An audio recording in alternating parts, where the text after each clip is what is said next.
Get out here, Buenos Aires.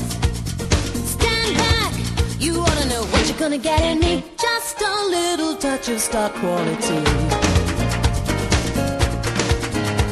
Ono što je Madonna zaista želela bilo je da snimi film Evita. Zato je pisala reditelju Alenu Parkeru tvrdeći da je idealna osoba za ovu ulogu.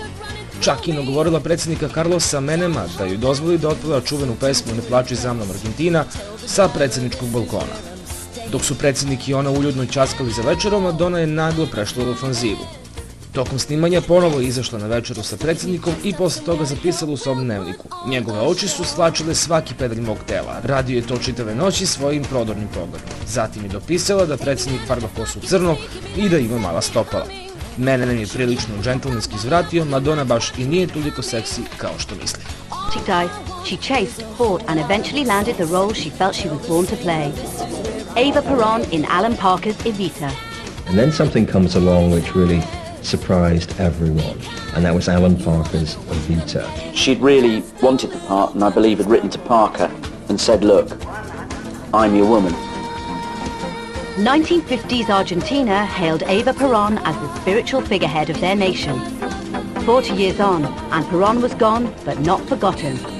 There was a big resistance to her playing Evita, because a lot of the Peronist people and a lot of the people who absolutely adored Evita thought that Madonna was not the person to play that part. I mean, really, there was sort of threats. You know, it was all a bit iffy before we arrived.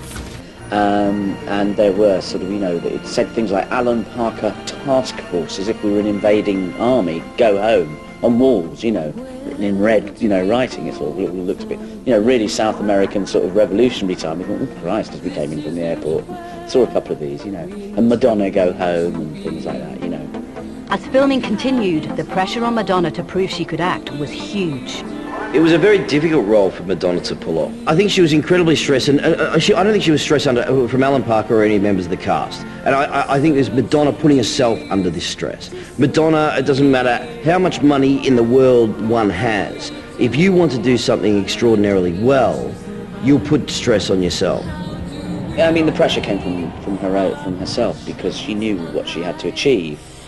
And I think that, given the fact that she was using the best equipment she had in her acting arsenal, as it were, you know, that is to say her singing, because it's sung through, there's virtually no speech in Evita.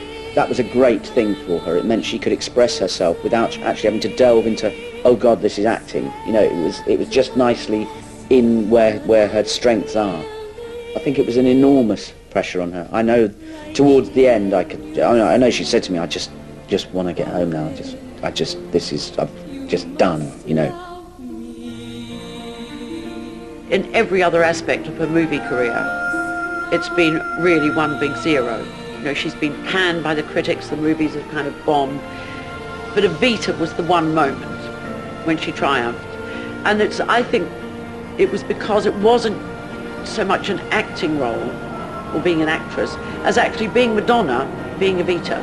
There was a chemistry, there was a connection about someone extremely powerful. So I think she saw herself in that role. I mean, there may be other artists in the world who could have pulled it off as well as her, but I don't think anybody could have pulled it off any better than she did. It's the film role that worked for her. She won a Golden Globe. It's something that she should be very proud of. Give me a chance and I'll let you see how nothing has changed. Deep in my heart I'm concealing things that I'm longing to say, scared to confess what I'm feeling. Frightened you'll slip away. You must love me. You must love me. You must love me.